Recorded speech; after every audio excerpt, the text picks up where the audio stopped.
Lab Belajar Ibu mempersembahkan suara ibu berbagi cerita dari, oleh, dan untuk perempuan. Jangan lupa subscribe, like, dan juga share ya. Halo, kembali lagi di podcast Suara Ibu dari komunitas Lab Belajar Ibu, di mana kita bisa berbagi cerita dan inspirasi. Sebelumnya, perkenalkan, saya Rizka, salah satu co-founder Lab Belajar Ibu, sekaligus saat ini menjadi dosen di Fakultas Pertanian Universitas Gadjah Mada, akan memandu ngobrol-ngobrol kita hari ini. Episode kali ini kita akan bahas hal yang sangat dekat dengan keseharian kita. Apa itu? Makanan atau pangan ya Ibu dan Sister. Dan juga ngomong-ngomong tentang pangan atau makanan, ada dua hal yang mungkin ramai dibicarakan akhir-akhir ini. Kita semua pasti nggak asing ya sama tiga huruf MBG atau makanan bergizi gratis. Program besar pemerintah yang katanya mau ngasih makanan bergizi ke 82 juta anak sekolah, balita, ibu hamil, dan lansia. Tapi mungkin niatnya mulia walaupun ada pro kontra dan sebagainya macamnya. Tapi kita nggak bahas MBG, kita akan membahas hal-hal yang berkaitan dengan berkebun juga. Nah, kalau di sosmed juga nggak kalah ramai nih, karena saat ini kita dipenuhi oleh orang-orang yang memilih kembali ke desa, yang memilih slow living untuk dekat dengan alam. Dan mungkin ini juga dirasakan oleh banyak orang ya. Tapi sebelum itu sebenarnya sudah ada sesosok penggiat yang sudah malang melintang di dunia ketahanan pangan yang membuktikan bahwa perubahan tidak harus dimulai dari kebijakan nasional, tidak harus menunggu program pemerintah, dan tidak harus punya lahan yang luas. Nah, ia adalah seorang guru bahasa Perancis yang di luar mengajarnya mengelola kebun dan juga merancang kebun untuk keluarga prasejahtera serta menjalankan program pangan sehat di Posyandu. Kita hadirkan narasumber kita yakni Mbak Britania Sari. Halo Mbak Sari, apa kabar? Iya, terima kasih Mbak Rizka. Senang sekali pagi ini bisa bertemu dengan Mbak Rizka, teman-teman semua, Ibu dan juga sister. Terima kasih untuk undangannya. Sama-sama Mbak Sari yang sudah meluangkan waktunya nih. Di tengah-tengah kegiatannya yang mungkin super banget nih, Mbak Sari banyak banget. Saya tahu kalau teman-teman ada Instagram, silakan follow Mbak Sari di @britaniasari. Nanti akan terlihat semua program yang Mbak Sari kerjakan ya selama ini seperti itu. Nah, ngomong-ngomong nih Mbak, awal mula kan Mbak Sari ini guru bahasa Perancis. Nah, mulai aktif di dunia pangan lokal, kemudian kebun pekarangan itu apa sih yang membuat titik balik, Mbak? Awalnya seperti apa? Mungkin bisa cerita. Ya, baik. Terima kasih. Jadi sebetulnya saya ini kan tidak berlatar belakang pendidikan pertanian ya. Terus bukan juga berasal dari keluarga petani dan nggak punya lahan luas untuk berkebun. Jadi awal pertama kami sekeluarga berkebun itu di tahun 2014. Jadi pada saat itu putri kami berusia 4 tahun. Nah, ibu muda kan lagi giat-giatnya belajar hal-hal baru ya, parenting. Iya, iya. Lalu pada saat itu saya ikut satu kelas bagaimana cara menemukan minat dan bakat anak. Di situ narasumbernya mengatakan bahwa kita bisa memaparkan beragam minat bakat kepada anak sehingga nanti dia bisa menentukan kayaknya aku suka ini deh, aku nggak suka ini deh gitu. Mm-mm. Salah satu yang kami perkenalkan adalah berkebun. Jadi berkebun bareng sama anak di rumah. Plus sebetulnya itu kan bagus untuk motorik halus dan kasasi anak ya. Nah, Mm-mm. terus singkat cerita, akhirnya kami jatuh cinta. Dari 2014, belajar berkebun yang sama sekali cuman nggak ada ilmunya sama sekali. Terus akhirnya belajar gimana cara berkebun di lahan terbatas, aquaponik. Lalu kemudian terakhir belajar permaculture. Nah, titik baliknya kenapa jadi bisa berkebun tuh karena sebenarnya untuk kebutuhan anak. Lalu kemudian ketika tahun 2020 pindah ke Bogor, kami beruntung banget di belakang rumah tuh ada lahan seluas 300 meter yang Wah, nggak diapa-apain Mbak Rizka. ya. Orang kota nih pekebun kota ngelihat kebun luas banget nggak diapa-apain kan gatel ya. Aduh, Ih iya ya pengen ngapain gitu. ampun. Iya, Pengen aduh jadi diapain di, gitu. iya di 2020 lah itu kali pertama kita menggarap kebun seluas 200 meter, lalu 100 meternya Mm-mm. dijadikan ternak di hewan. Oke, Ah, jadi belajar bagaimana ternak ayam kampung, terus telur burung puyuh, dan juga terakhir tuh bebek gitu. Jadi hmm, di tahun 2020 kali pertama kami belajar langsung berkebun mempraktekkan permaculture, lalu kemudian bertemu dengan masyarakat Bogor yang ternyata punya keunikan ya, lahan luas, tapi ketika ketemu, Bu ini kok lahan nggak diapa-apain, ternyata kemampuan berkebun atau menanam makanan sendiri itu kalau menurut kita kayaknya udah tercerabut deh dari masyarakat ya. Nggak hmm. hanya masyarakat kota, tapi juga masyarakat desa. Lalu akhirnya ketika di luar itulah kali pertama kami melakukan gerakan pemberdayaan masyarakat itu Mbak Rizky. Oke. Jadi awal mulanya nih, Mm, mungkin bisa relate ya ibu-ibu yang punya mm, balita, yang awalnya mau mengajarkan mungkin keahlian-ahlian yang nggak diajarin di sekolah, mm, termasuk berkebun ya, Mbak Sari ya. mm, mm. Heeh, kemudian dari itu kan dimulainya dari lahan yang kecil ya, Mbak ya. Betul. Nah, jadi jangan khawatir nih Ibu dan Sister, kalau kita cuman punya lahan yang kecil, bahkan di pekarangan rumah, bahkan sebenarnya kita bisa juga untuk nanam di atap-atap gitu ya, atau Betul. di Mm, rooftop, dan mm. juga kalau cuma punya balkon itu juga masih bisa. Ya, Jadi dengan niat yang tinggi kita bisa memulai betul. Atau di kebun pekarangan itu. dinding-dinding gitu ya kita Iya, pasang sekali. dipasang gitu. Itu Mm, juga cantik juga tuh ya kalau kita geluti seperti itu. Iya, Oke. betul. Dan mulai komunitasnya Mm, berarti di Bogor ya, Mbak ya. betul. Di Bogor, yang mana di situ Mbak Sari sudah memulai berkebun di lahan yang cukup luas dan juga melibatkan masyarakat seperti itu. Nah, untuk membangun kesadaran masyarakat itu tuh yang Mbak Sari mulai lakukan tuh seperti apa?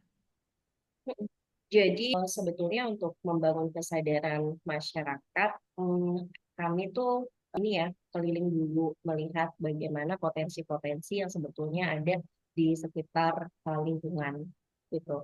Lalu Hmm, kemudian kami mengajak masyarakat yang sebetulnya sudah punya keinginan untuk belajar. Jadi mereka, oke. jadi yang saya ajak untuk ikut kelas berkebun dasar dan masuk menjadi masyarakat binaan itu adalah mereka-mereka yang tiap pagi tuh rajin Bariska. Jadi kayak ada Hmm, ibu-ibu terus lagi ngoprek-ngoprek tanah, terus nanam-nanam benih. Bu, Mbak Pia lagi ngapain? Oh, ini lagi mau nanam biji cabe. Itu tadi habis oh iya, masak. Nah, yang iya. kayak gini-gini nih yang Mm-mm. perlu diberdayakan untuk kita bukakan akses ilmu dan juga akses pengalaman gitu. Mm. Terus mereka tuh sebetulnya pengetahuan untuk masalah gizinya masih terbatas. Tapi ketika saya bertemu dengan satu ibu habis pulang belanja, saya kan ini orangnya SKSD ya, jadi kalau ada orang ketemu di jalan, terus saya nanya bawa jinjingan dari mana? Oh ini habis Iya. belanja. Oh ada sayur apa di Bang Mamat? Misalnya gitu ya. Nah terus ibu itu akhirnya tercetus kalimat, iya nih kalau misalnya belanja dengan 30.000, saya bisa makan seharian bersama keluarga gitu. Jadi kalau di Mm. masyarakat mereka mungkin taunya ini lebih hemat loh gitu. Nggak apa-apa itu Hmm. dulu, tapi nanti nanti nanti pelan-pelan akan kita edukasi bahwa dari yang hemat ini ternyata nggak cuma kita bisa menghemat uang aja, tapi sebenarnya juga bagus untuk kesehatan keluarga gitu. Dan sebetulnya yang mungkin kurang dibahas lagi di masyarakat adalah yang waktu itu saya ikut di kelasnya Bariska ya, masyarakat yang meramban. Jadi Oh iya, masyarakat Bogor, Sunda, Jawa Barat itu kan suka banget ngelalap ngalap. ya. Bener, jadi kalau misalnya hari Minggu libur, saya lihat tuh di halaman kosong, ibu-ibu tuh suka banget metik-metikin sayuran-sayuran liar yang ada di kebun Oke. sekitar. Nah, tapi stigmanya adalah ketika mereka meramban, itu dikatakan bahwa, ih lagi nggak punya duit ya, sampai nggak bisa beli Hmm, sayur. Nah, yang hmm. kayak kayak gini nih, yang harus kita punya edukasi pada masyarakat bahwa sebetulnya ada keunggulan yang luar biasa dari hasil panen dari hasil-hasil meramban. Udah pertama bisa didapatkan gratis, lalu kedua lebih sehat kan. Gitu. Mm-mm. Betul ya, lebih menambah mikronutrien walaupun mungkin Iya, nggak makro betul. banget gitu ya, Heeh, heeh. vitamin-vitaminnya. Mm-mm. Oke, menarik Mbak. Jadi awal mula mungkin kita mengenal dulu masyarakat yang Ya. dekat dengan Mm, kita tuh, mm, tetangga-tetangga kita tuh seperti apa sih aktivitasnya gitu ya. mm, Kemudian baru Mbak Sari mengajak orang yang mungkin dia sudah punya ketertarikan untuk belajar. mm, Begitu ya Mbak ya. mm, Jadi lebih mudah mengajaknya, lebih mudah membangun apa ya kesadaran seperti mm. itu, dan ini Mbak Sari mengajaknya ke kelasnya Mbak Sari yang di Ketumbar workshop atau Betul. ada. Mm, Iya, mm, oke. mm, Nah, mm. boleh diceritakan nggak Mbak, Ketumbar workshop itu seperti apa awal mula dibuatnya, Iya. dan apa sih value-value yang ingin diberikan ke para peserta gitu. Jadi Ketumbar Workshop ini didirikan pada tahun 2020 itu ketika masa Hmm. COVID. Jadi karena kita tidak bisa berinteraksi secara langsung, oleh karena itu kami membuat kelas-kelas online yang sebetulnya targetannya adalah kepada anak dan juga para ibu. Jadi ada kelas workshop baik pendidikan akademis, jadi kayak misalnya eh, les bahasa Prancis, seperti saya yang gurunya gitu Iya. ya. Kelas-kelas lainnya, kelas memasak, kelas berkebun, Oke. kelas iya sih pada saat itu kelas berkebun. Nah, kalau untuk Tumbar Workshop itu sebenarnya ini adalah lembaga profit gitu, Mbak Rizka. Akan Mm-mm. tetapi Ketumbar Workshop juga mengadakan kelas tidak berbayar yang ditujukan kepada masyarakat-masyarakat marginal atau Mm. prasejahtera sehingga mereka bisa belajar bareng. Jadi kita sama-sama bisa mengakses ya ilmu. Oke. Kalau basicnya Mm, apa namanya kebunnya itu mm. gimana Mbak? Materi-materinya seperti apa? Kalau pada tahun 2020 itu masih bentuknya kelas berkebun organik, Mbak Rizka. Jadi Oh, kita ya, pun ya, ya. karena pas COVID tuh baru banget belajar permaculture ya. Hmm. Di COVID itu kan saya ikut kelas permaculture online. Tapi karena Mm-mm. bentrok dengan jadwal ngajar, akhirnya ada bolong-bolong. Tapi saya merasa bahwa kayaknya ini ilmunya penting banget dan saya nggak mau ketinggalan.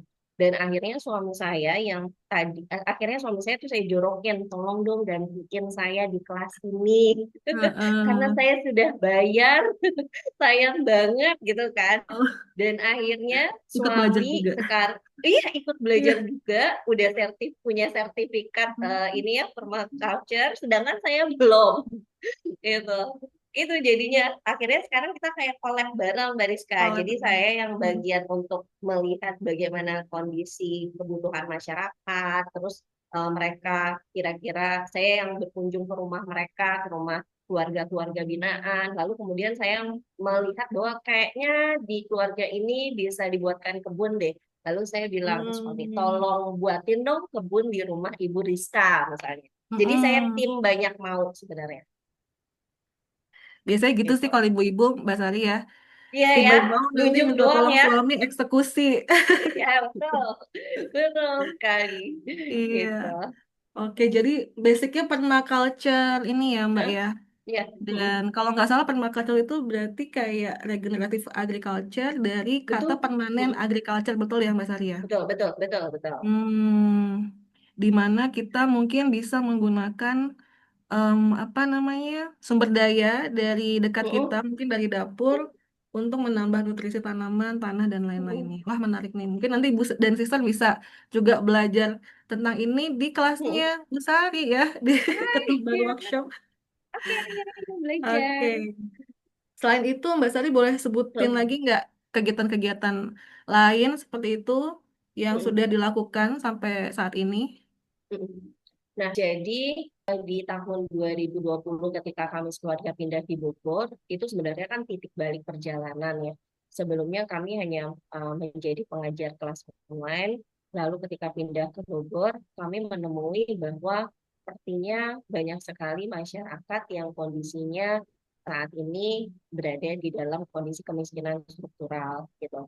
Yang paling bikin Hmm. saya sedih itu adalah saya sering sering ya baca tentang anak-anak gizi buruk. Tapi untuk kali pertama di Bogor, saya berhadapan langsung dengan tetangga kami yang kondisinya gizi buruk, Mbak Rizka. Jadi usianya Hmm. 9 tahun, berat badannya hanya 8 kilo, Oh ya lalu Allah. setiap hari hanya duduk di stroller atau tiduran, sorry, hanya tiduran di stroller dan Mm-mm. kasurnya gitu. Nggak bisa bicara, terus makan hanya bisa makanan-makanan yang lembut. 9 tahun kan harusnya sudah bisa sekolah ya. Tapi pada saat itu sama sekali tidak bisa berdiri dan juga berangkat sekolah. Mm-mm. Lalu saya menyadari bahwa sebenarnya di dekat lingkungan kami itu lahannya masih luas-luas. Jadi rumahnya mungkin tipe 21, tapi halaman depannya tuh masih bisa banget untuk dibuat bedengan-bedengan sayur itu kurang lebih 5 sampai 6 bedeng gitu. Jadi akhirnya di tahun 2023 kami mengadakan program ketahanan pangan untuk keluarga prasejahtera yang Mm. diawali Oke. dengan mengundang 10 ibu pilihan yang memang tertarik untuk belajar, diajak ikut kelas berkebun, kompos, dan juga ternak ayam. Nah, Mm-mm. lalu setelah itu, setelah mereka sudah mendapatkan ilmu, kami buatkan di depan halaman rumah mereka kebun sayur berdasarkan ini ya pengamatan, ada yang dibuatkan kebun sayur, terus ada yang cocok dibuatkan kandang ayam. Jadi kenapa ada kandang ayam? Karena yang pertama, kalau untuk buat kebun, bahan tuh yang paling mahal dibeli itu adalah pupuk.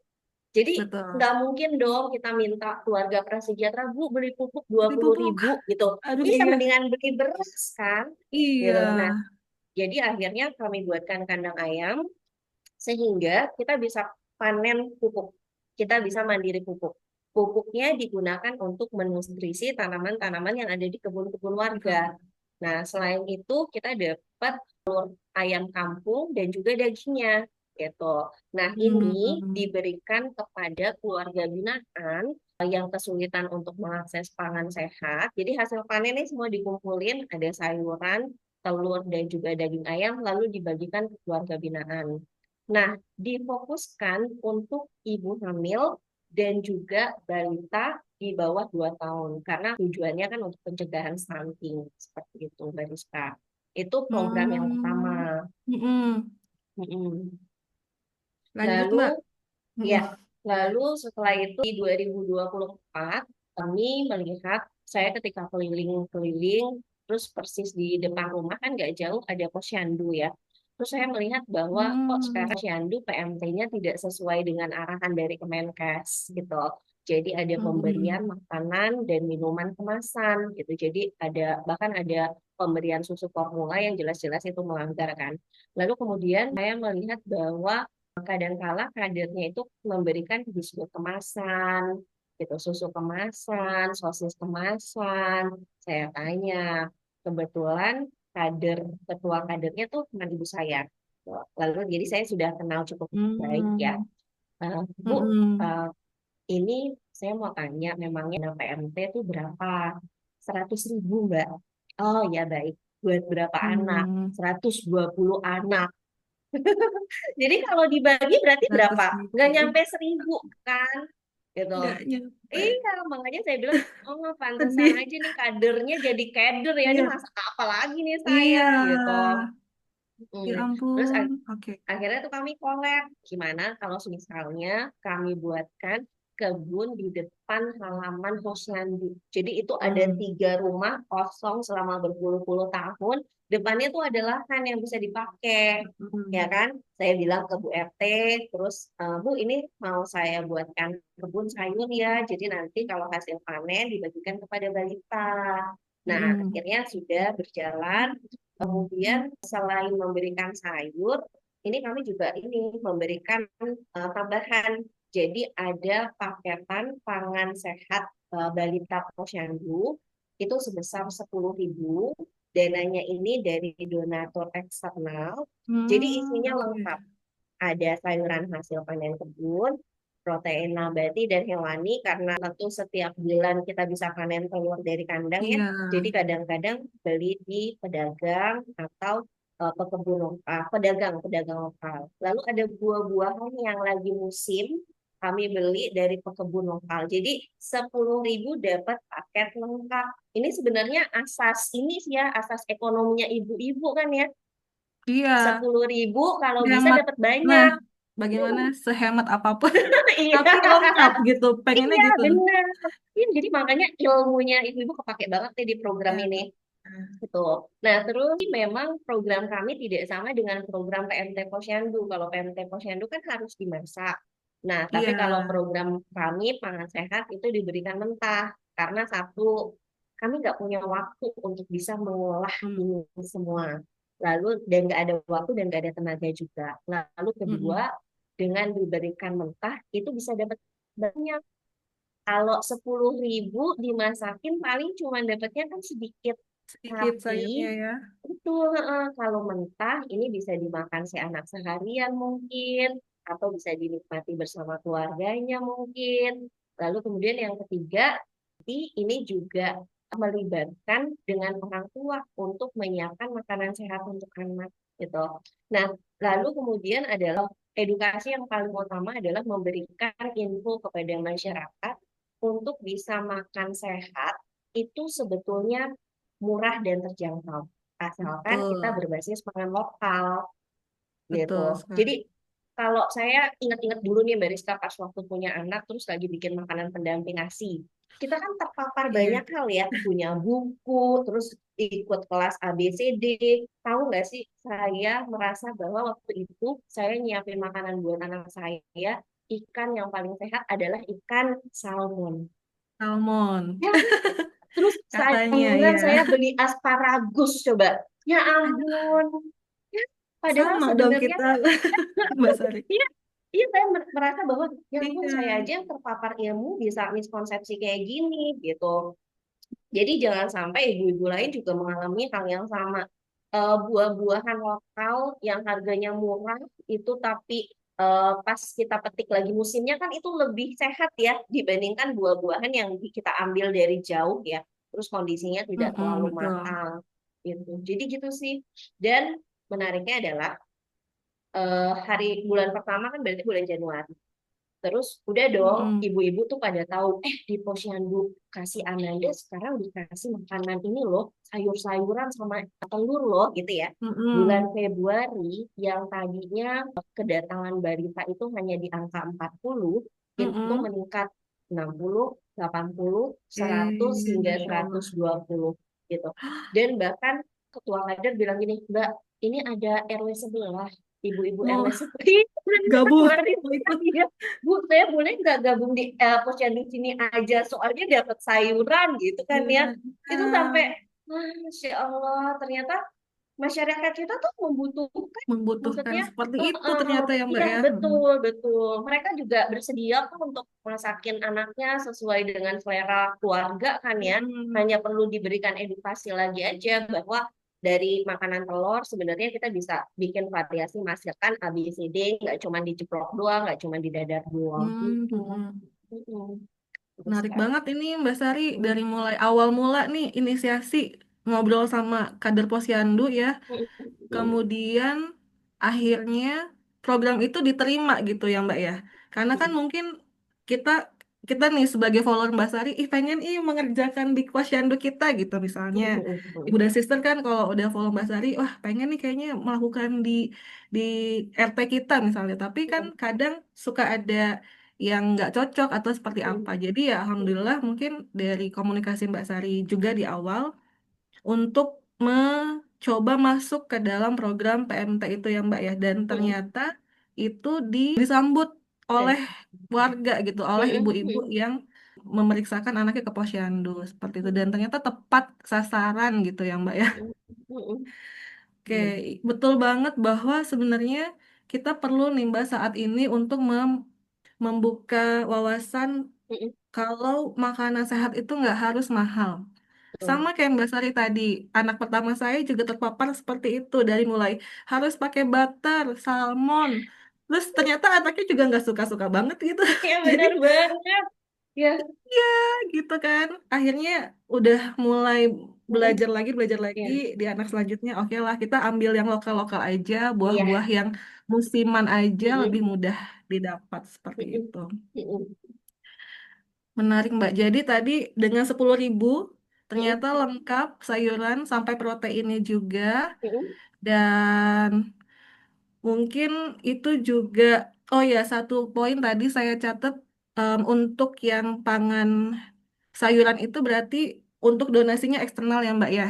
Ya, Dan mungkin itu juga disetujui karena tidak menggunakan dana PMT mungkin ya Mbak ya. Jadi betul ada. betul sekali. Mm-mm. Mm-mm, Nah itu juga ide buat kita Ibu dan Sister kalau mm-mm, kita mau buat nanti mm-mm. di daerah kita ya di RT kita mungkin kita bisa melebarkan nih gerakan Mbak Sari seluruh Indonesia seperti itu ya. Oke lanjut lagi Mbak. Selain tadi Posyandu, ini kan posisinya Mbak Sari lagi di Bogor ya. Sekarang lagi Kemudian di Solo. di Solo. Nah, Iya. oh kan tadinya tinggal di Oh Bogor, iya di kemudian Bogor, pindah ke ya Klaten benar-benar. kan Mbak? Iya, Ya, iya. boleh diceritain nggak nih Mbak inisiasi saat Mbak pindah di Klaten? Nah, Nah, saya betul juga betul. ngikutin nih ceritanya. Silakan Mbak Sari. Iya, jadi kami tuh pindah ke Klaten 2025. Jadi Bogor, program di Bogor kan sudah berjalan stabil. Jadi para relawan sudah tahu bagaimana program ketahanan pangan ini diadakan setiap hari Kamis bagi-bagi pangan. Lalu setiap sebulan sekali ada kegiatan di Posyandu dan juga ada tim yang sudah bisa ditinggal untuk merawat kebun komunal. Nah, lalu Hmm. di 2025 kami eh, memiliki satu desa binaan lagi, yaitu di Desa Delanggu Klaten. Nah, kami masih sering tuh lumayan sering bolak-balik. Lalu kemudian adalah gimana kalau misalnya kita pindah aja yuk mendekati desa binaan. Gitu. Sekaligus sebenarnya karena anak saya juga incar kampus di salah satu kampus di salah satu kampus di Jogja gitu. Jadi sekalian untuk pendidikan anak juga. Oh Nah, iya. di Klaten ini kami berkolaborasi dengan Sanggar Rojo Lele, Mbak Rizka. Di Sanggar Rojo Lele itu ada petani muda namanya Mas Iksan. Mas Iksan ini menikah dengan adik kelas saya waktu di kampus. Nah, jadi Hmm. saya melihat bahwa Sanggar Rojo Lele adalah sebuah komunitas petani muda yang sudah memiliki program, sudah memiliki Hmm. lokasi tempat kegiatan. Lalu kami mencoba memasukkan kegiatan yang sama persis seperti di Bogor. Nah, bedanya adalah kalau di Klaten kami collab dengan ibu-ibu kelompok wanita tani. Hmm. Nah, Oke. jadi lahan di Klaten juga sama kondisinya sama di Bogor ya, ada beberapa lahan garapan. Jadi bisa kami kembangkan untuk menjadi kebun komunal, di mana hasil panennya nanti disalurkan kepada posyandu. Jadi kegiatannya kurang lebih hampir sama. Lalu kemudian adalah cuma masalahnya pertama kali kami bertemu dengan ibu-ibu KWT, di situ kami minta bisa nggak ibu menanam sayuran yang bisa dipanen dalam jangka waktu 30-40 hari gitu ya 60 Hmm. hari gitu. Oke. Nah, tapi ternyata jawabannya tuh di luar ekspektasi Mbak Rizka. Jadi mereka bilang gini, oh mohon maaf Bu, kami kurang tahu gimana cara menanam sayuran gitu. Jadi yang awalnya Hmm. saya pikir kelompok wanita tani pasti bisa bertani dan berkebun kan. Mm-mm. Cuma ternyata Oh kemampuan alah, ya ya. berkebun menanam sayurnya itu masih sangat terbatas. Jadi akhirnya kami buka pelatihan berkebun dasar untuk para ibu-ibu KWT. Lalu kemudian sekarang mereka yang mengelola kebunnya. Dan saat ini ada tempat garapan baru, kami sewa lahan sekitar 500 meter, itu digarap juga oleh ibu-ibu KWT. Lalu di sampingnya ada lahan 1000 meter, ini proyek yang baru lagi Mbak Rizka. Jadi kita senang Hmm. nyoba-nyoba gitu ya, ada Ya. masalah, terus kira-kira solusinya apa ya, kita coba yang ini yuk gitu. Hmm. Nah, ketika ngobrol sama Mas Iksan, itu tuh saya sedih banget gitu. Mas Iksan bilang 2 tahun terakhir ini kami tuh gagal panen, Mbak, gara-gara diserang tikus gitu. Terus Hmm. akhirnya petani kan untungnya nggak banyak ya gitu. Mm-mm. Terus kalau mereka terus-terusan gagal panen, artinya mereka akan menumpuk hutang agar bisa terus menanam padi, tapi akhirnya gagal lagi gitu. Nah, dan itu artinya ketika mereka tidak punya penghasilan, mereka tidak bisa mengakses pangan sehat. Kami kasusnya sebenarnya ini kami melihat sama seperti di Bogor. Ketika masyarakat punya lahan luas, yang terpikir oleh masyarakat adalah gimana caranya supaya lahan ini ditanami singkong 6 bulan, 9 bulan kemudian dipanen terus dijual dapat uang. Mm-mm. gitu. Tapi hari-hari mereka tidak bisa mengkonsumsi makanan-makanan sehat dari Ya. lahan yang tersedia gitu. Mm-mm. Jadi kami berpikir bahwa boleh dijual, tapi ada sebagian makan yang kita sisakan untuk kita nanam sayuran supaya kita setiap hari punya asupan makanan dari kebun Betul. gitu Mbak. Nah, konsep yang ketika kita melihat kondisi di Bogor seperti itu, lalu di Klaten seperti itu, akhirnya kami lagi coba-coba sebenarnya bagaimana caranya supaya lahan 1.000 meter ini, 500 meter ditanami padi secara organik, lalu 500 meter lagi ditanami sayuran, buah, rimpang, kebutuhan rumah yang nantinya menjadi bumper atau cadangan jika petani gagal panen. Jadi mereka tetap bisa makan dari lahan-lahan tersebut, gitu. Mbak. Jadi memang ya harus seperti itu ya Mbak ya. Misalkan kita Mm. hanya mengandalkan tanaman-tanaman yang dari sisi cuan itu kalau di Iya, pertanian ya. benar, benar, benar. Heeh. Tapi kan itu kan punya jangka waktu untuk panen. Iya. Nah, padahal kita petani itu punya lahan yang bisa Mm-mm. dimanfaatkan untuk sayuran yang bisa dikonsumsi sehari-hari. Nah, itu mungkin Mm-mm. yang Mm-mm. agak miss di kita gitu ya Mm-mm. di Mm-mm. komunitas pertanian kita gitu. Mm-mm. Mm-mm. Oke, Betul. berarti itu yang di Delanggu ini masih jalan sampai sekarang ya Mbak ya? Iya, Yang ini baru dengan rojo jalan lele. baru sih Mbak. Kalau Mm-mm. yang di Rujo Lele kita tuh mulai start itu KWT di tahun pertengahan kalau nggak salah 2025 ya. Lalu Oke. kemudian untuk kebun percontohan petani ini di 2026 Oke, berarti masih gitu. ongoing ya Mbak ya ini Iya, ya? benar banget Heeh, masih ongoing. betul. Dan Mm-mm. tadi Mbak Sari cerita bahwa kan pindah nih dari Bogor ke Iya. Klaten. Mm-mm. Mm-mm. Dan alhamdulillahnya di Bogor itu masih ada yang merunning ya Mbak ya. Betul. Itu yang Heeh. saya salut sama Mbak Sari. Maksudnya Mbak Sari Mm-mm. pindah tuh programnya tuh nggak selesai sampai situ. Mm-mm. Tapi Mm-mm. ada relawan yang meneruskan. Nah itu benar-benar harus kita contoh seperti itu ya Ibu dan Sister. Mm-mm. Bagaimana membuat program itu bisa sustain seperti itu ya Mm-mm. Mbak ya. Betul. Mm-mm. Oke. Lalu di Klaten, nah tadi Mbak Sari sudah menyebut di Solo nih. Boleh nggak diceritain dari Bogor Iya. kita ke Klaten, lalu kita ke Solo nih. Ya ini lagi di Solo. Pas banget lagi di Solo ya. Iya. Boleh Mbak ceritain program yang saat ini lagi running di Iya. Solo? Jadi saat ini saya sedang di Solo karena ada proyek solar yang dijalankan di sebuah SD di daerah Solo. Jadi sebenarnya ini adalah impian dari tahun 2020-an mungkin ya.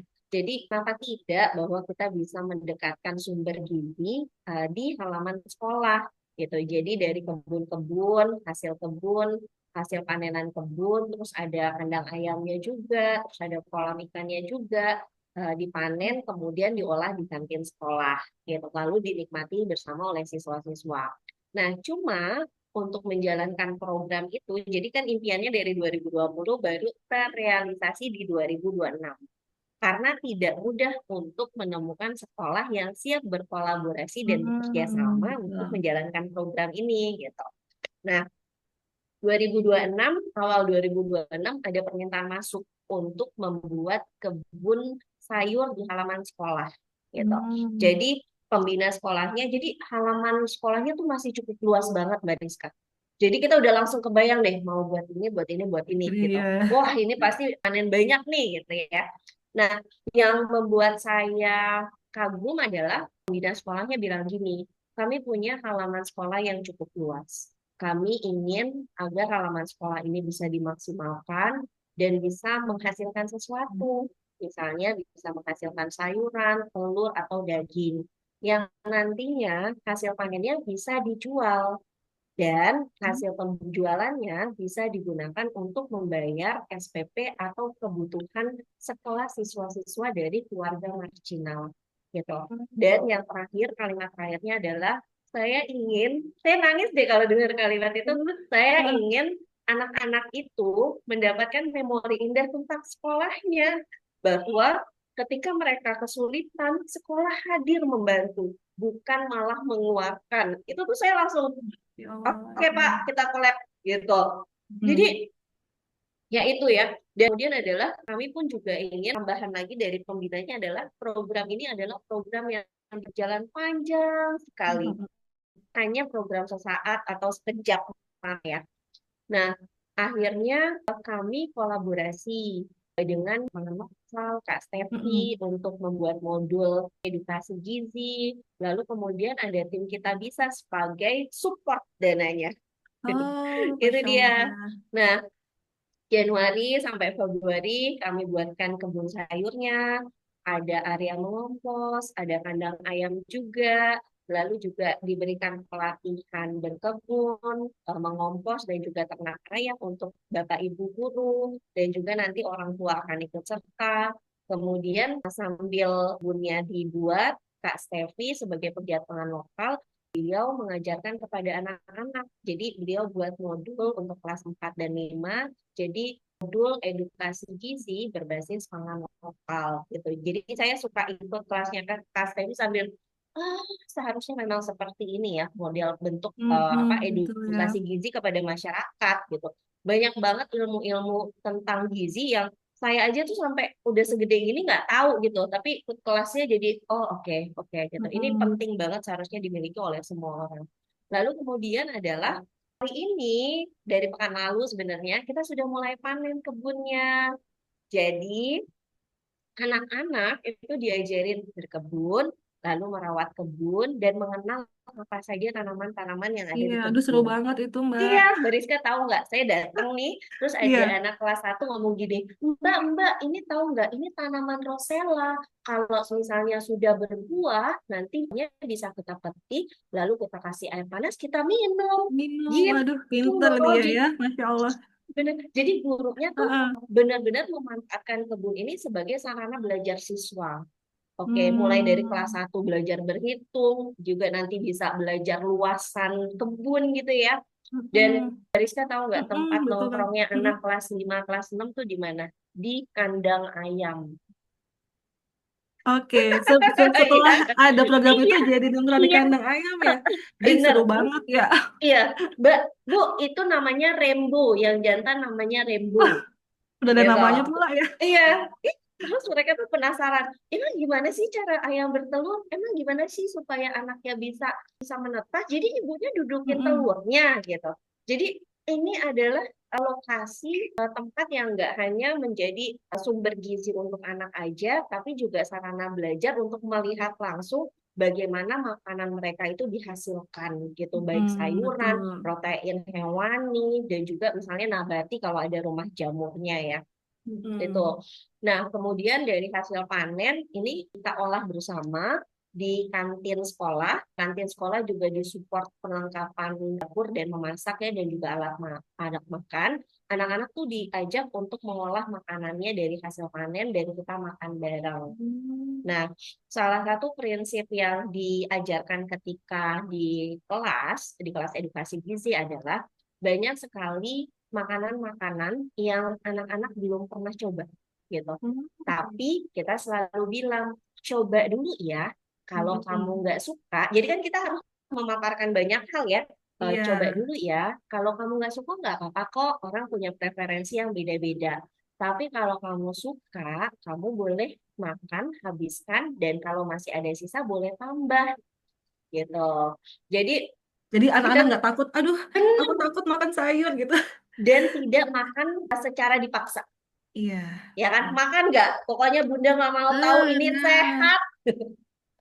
iya. Ya, gitu. Jadi ini sebenarnya berkaca dari anak saya juga kan. Jadi ketika Mm-mm. dia belajar berkebun, lalu kita tuh kadang-kadang panen sayuran-sayuran yang nggak dijual di pasar gitu. Lalu kita bilang, Mm-mm. ini misalnya sayur okra, lalu kamu boleh coba. Kalau nggak suka juga nggak apa-apa kok gitu.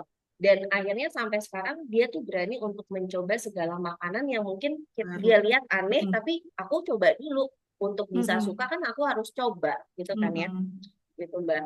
Nah, seru sih dan sebenarnya saya melihat ya urusan makan sebenarnya urusan yang cukup kompleks ya. Nggak bisa Betul. kita cuman hanya menyajikan ini piring isinya makanan silahkan makan gitu. Tapi Mm-mm. harus melibatkan anak, lalu juga mengajak mereka untuk berani mencoba segala sesuatu, dan juga akan lebih baik kalau misalnya mereka belajar dari mana sih makanan mereka berasal. Betul banget Mbak, setuju. Mm-mm. Dari cerita Mbak Sari, aku jadi teringat waktu kuliah di Jepang kan sempat Mm-mm. lihat bagaimana program MBG-nya Jepang Mm-mm. itu berlangsung itu seperti itu Mbak. Jadi Mm-mm. anak-anak itu tidak hanya diberikan makanan siap saji yang sudah terhidang, tapi di sekolah pun mereka membantu menanam, membantu memanen sehingga bisa tahu asalnya ya Mbak ya. Ini tuh tanaman itu awalnya gimana sih dari mulai Iya. bijinya, tumbuhnya Mm-mm. seperti apa. Oh ternyata lama ya prosesnya, makanya kita nggak boleh buang-buang makanan. Kalaupun nggak suka tadi ya, bilang nggak suka tapi kita coba dulu seperti itu. Jadi terintegrasi dan itu membuat anak-anak menjadi lebih menerima makanan yang disediakan apapun makanannya. Gitu sih. Mungkin itu harapan kita ya bersama bagaimana nanti program MBG itu di Indonesia seperti itu.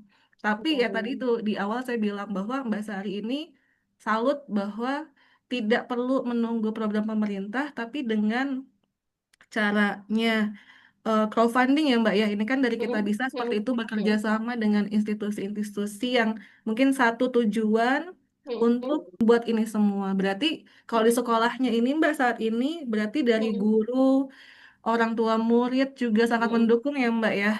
Iya, betul sekali. Dan salutnya adalah memang guru-gurunya pun mau belajar gitu.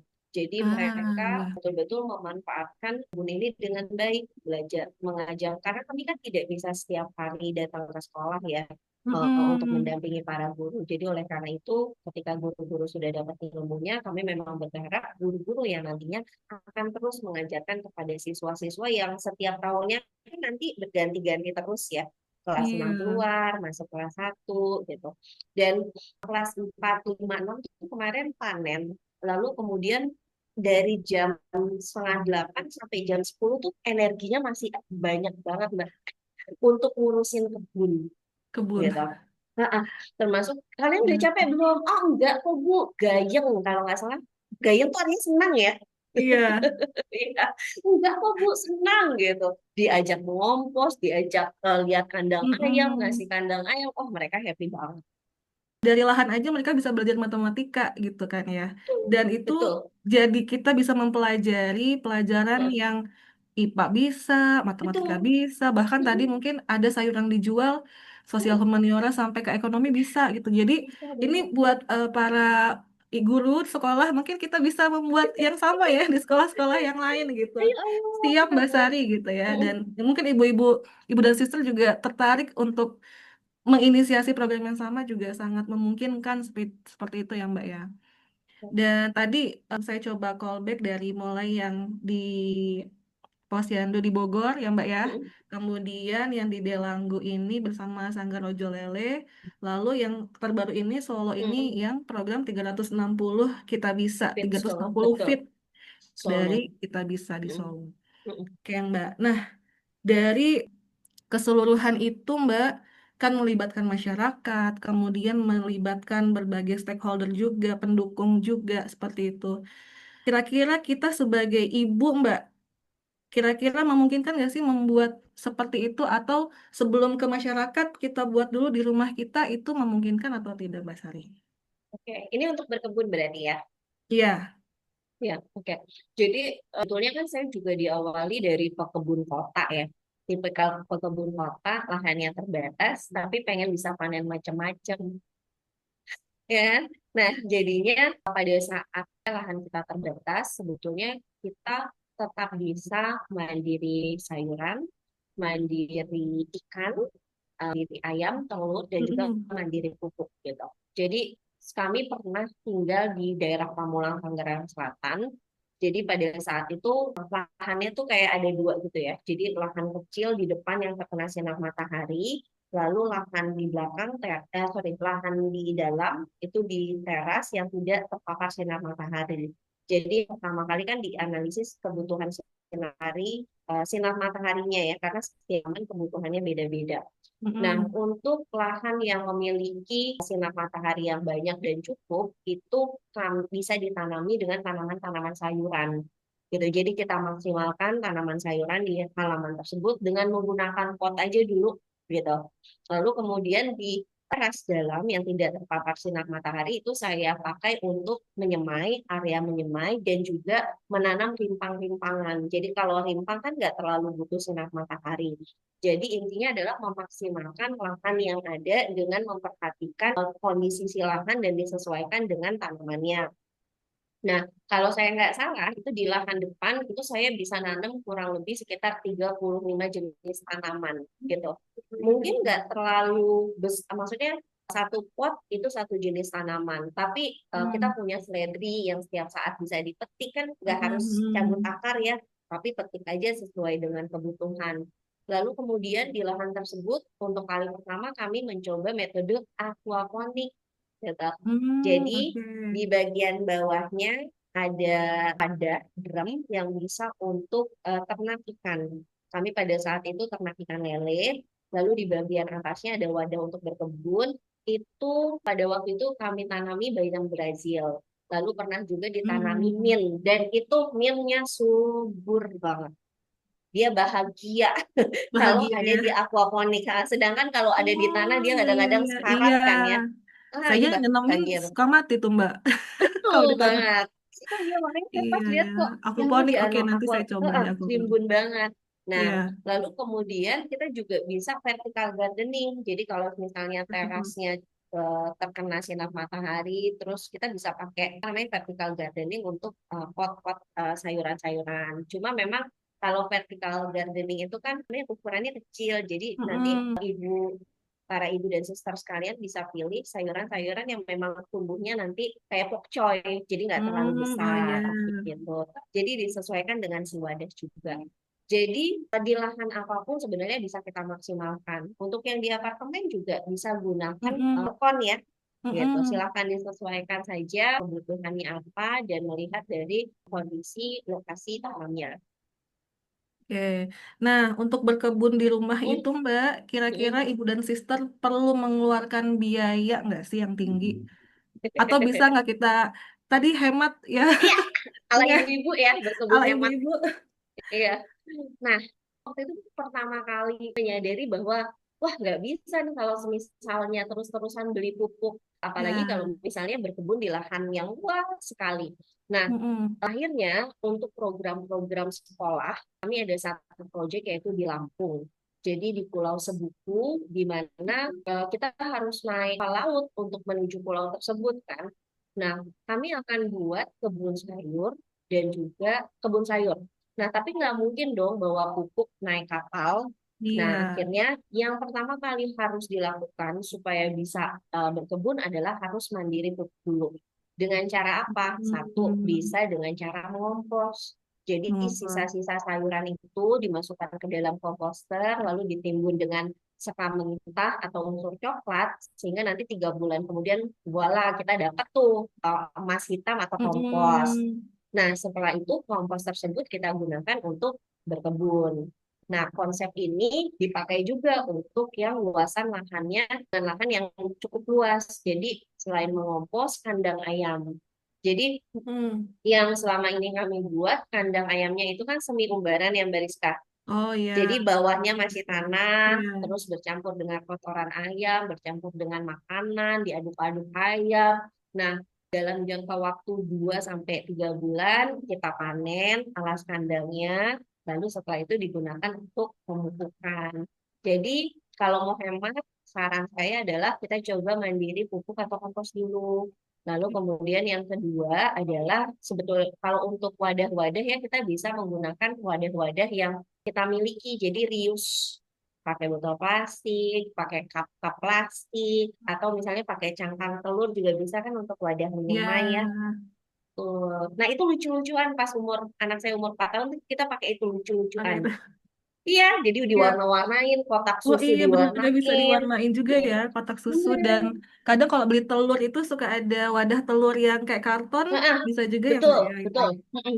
Dan saya menemukan gini, pas mengajak putri saya berkebun, dia merasa bahwa pot-pot yang ada di kebun itu adalah pot milik Bunda, bukan pot milik Oh, aku, gitu. iya. Jadi ketika dia punya pot sendiri yang dia buat dari kotak susu Ah, atau iya benar-benar. botol-botol plastik yang dikasih mata, dikasih mulut, dia bilang Mm-mm. aku mau nyiram tanaman di pot aku. Aku, Gitu, ya jadi iya. rasa Ada memilikinya ada gitu. ya. Jadi ternyata si anak merasa hal seperti itu ya. Jadi itu salah Betul-betul. satu tips juga jadi ya untuk bisa mengajak anak berkebun. Anak-anak. Nah, lalu kemudian adalah kalau bibit dan benih itu kan sebenarnya nggak harus selalu beli ya. Kita Iya. bisa juga kalau ke keluarga binaan tuh biasanya saya bilang ini ada sayuran kangkung yang diberikan di posyandu misalnya, nanti batangnya jangan dibuang. Sorry, akarnya jangan dibuang ya, tapi bisa Mm-mm. ditanam lagi. Terus atau yang Mbak Pia keluarga binaan lakukan ya, punya biji dari tomat matang, dari cabai matang, dari cabai yang sudah matang itu juga bisa ditanam kembali gitu. Mm-mm. Jadi itu sih yang diajarkan juga kepada keluarga-keluarga binaan. Jadi berkebun bisa hemat. Oke, apalagi dengan memanfaatkan tadi ya, yang dari dapur, sampah dapur juga Mm-mm, bisa ya Mbak ya, dari mm-mm, biji-biji. Mungkin ya kita sebagai ibu-ibu, saya juga jujur aja kadang suka ada cabai-cabai yang di kulkas itu udah tinggal gimana gitu keringnya gitu ya. Ada Benar ya, irisan dari bawang bawang numbuh.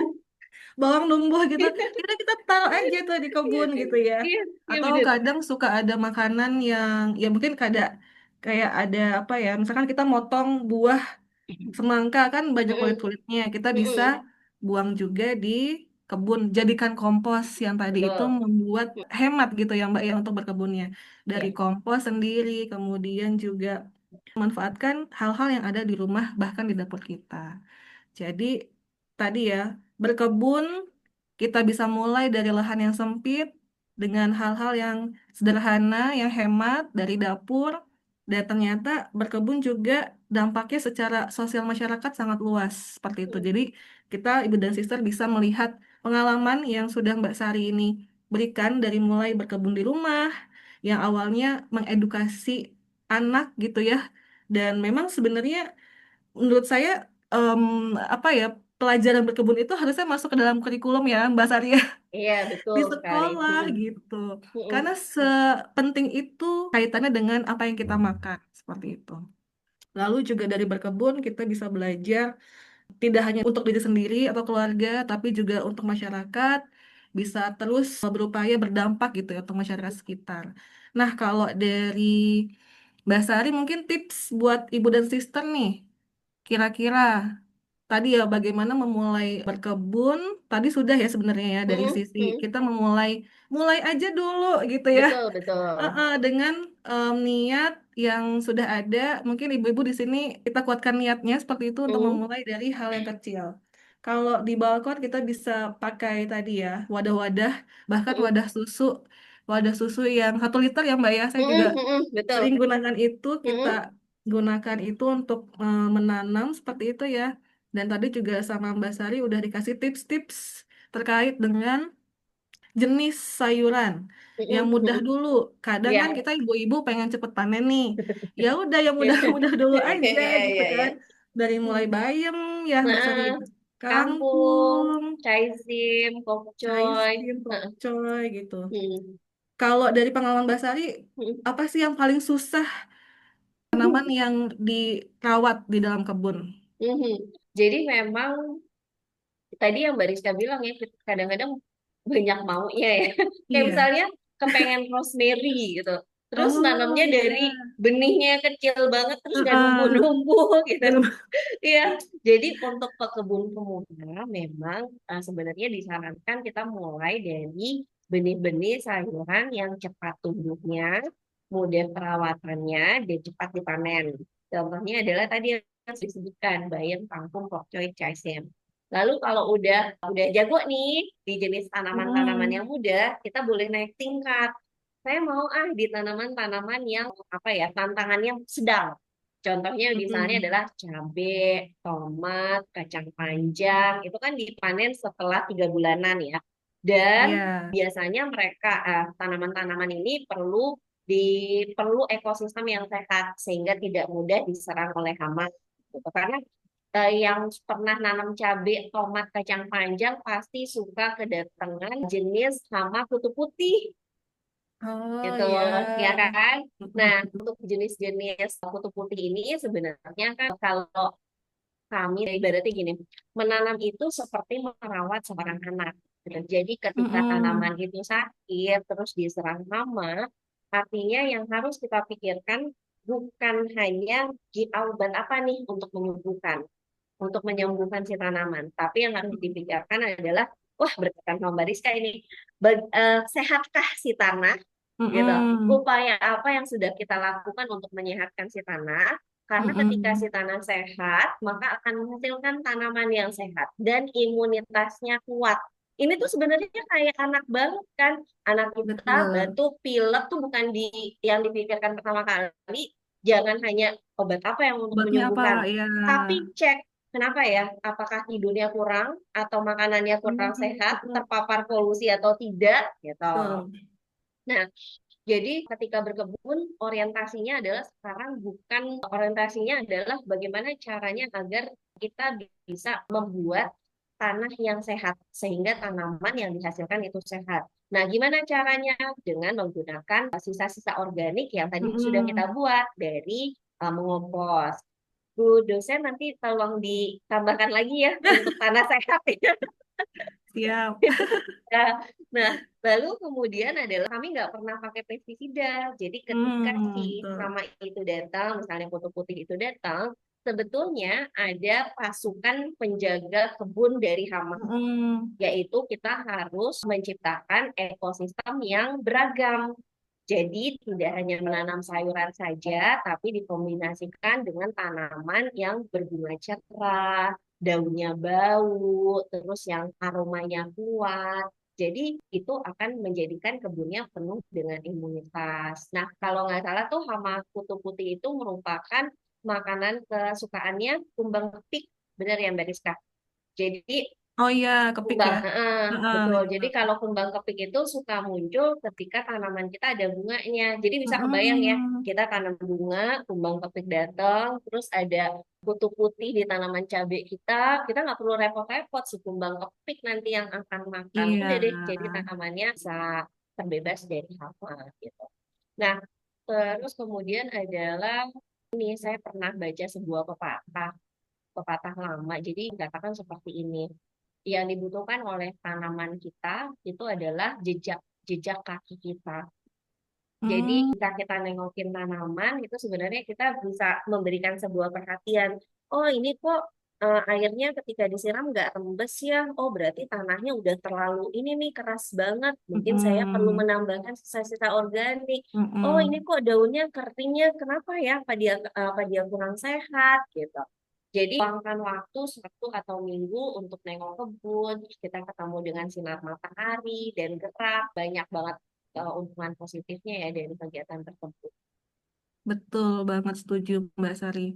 Saya juga teringat tadi Mbak Sari bilang bahwa meluangkan waktu untuk berkebun karena ternyata tidak hanya dari asupan makanan kita yang kita Hmm, bisa dapat gitu ya, hmm, tapi sebenarnya untuk rilis emosi ya Mbak ya. Kita hmm, ngelihat yang hijau-hijau tuh kayaknya ya, seneng ya gitu, hmm, dan dengan kita meluangkan waktu untuk berkebun, kita jadi kayak stop dari keriuhan ya, kita, kegiatan hmm, kita selama seminggu mungkin jadi lebih slow slow living, mungkin tadi yang disebut slow hmm, living itu hmm, adalah bagian situnya gitu ya. ya, Kita lebih bisa mindful dengan apa betul. yang kita kerjakan dan juga apa yang kita tanam, kita rawat sampai kita makan seperti itu. Jadi itu jadi apa ya, waktu untuk kita lebih dekat dengan alam itu Hmm, menjadi suatu buat kita juga ada manfaatnya juga seperti itu. Oke, jadi sudah sangat kompleks dan juga lengkap nih ya dari Mbak Sari sepertinya. Dari mulai tips, mulai berkebun, kemudian tanaman-tanamannya seperti apa, dan juga jangan lupa kita tadi merawat tanahnya juga hmm, seperti itu. hmm, Karena tadi sebenarnya yang perlu diperhatikan saat menanam, kadang kan ibu-ibu suka kayaknya tangan saya nggak panas deh, tangannya dingin nih. Jadi nggak ahli menanam berkebun. Padahal sebenarnya bukan karena tangan panas tangan dinginnya mungkin ya Mbak ya. Benar-benar. Tapi kita perlu mengetahui lagi tentang kondisi tanahnya seperti apa, kemudian dan juga tanaman-tanaman yang bisa kita tanam itu bersamaan tuh seperti apa.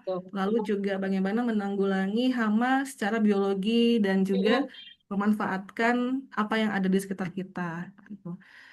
Oke, Mbak Sari. Kalau saya mau ngobrol baik tuh kayaknya kita nggak akan selesai nih, Mbak. Karena banyak banget yang mau digali dari Mbak Sari ini, gitu kan. Tapi Ibu dan Sister, tentu Ibu dan Sister bisa melihat nanti kegiatan Mbak Sari di Instagram ya, Mbak ya, di @liternyasari dan kemudian juga apa yang saya dapatkan dari ngobrol kita hari ini, Mbak Sari, bahwa apa yang kita mulai saat ini bisa kita mulai secara sederhana saat ini. Jadi kalau kata Agim gitu ya, mulai dari saat ini, mulai dari hal-hal yang kecil Betul. dan mulai Konsisten. konsisten gitu ya. Dan tadi juga Mbak Sari mengajarkan bahwa dari kebun yang kecil bisa merambah ke kebun yang luas. Kemudian dari kebun kita bisa mengajak masyarakat dan Betul. komunitas.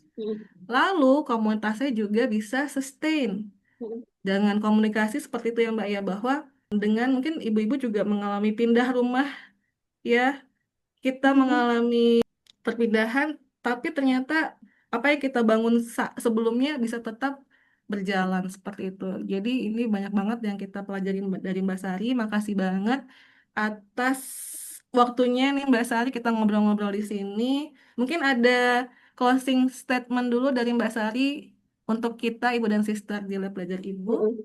Ya, jadi untuk ibu dan sister semua, kita itu ketika kita memiliki seorang anak atau menjadi seorang ibu, itu sebetulnya anak seperti memaksa kita untuk terus belajar, gitu.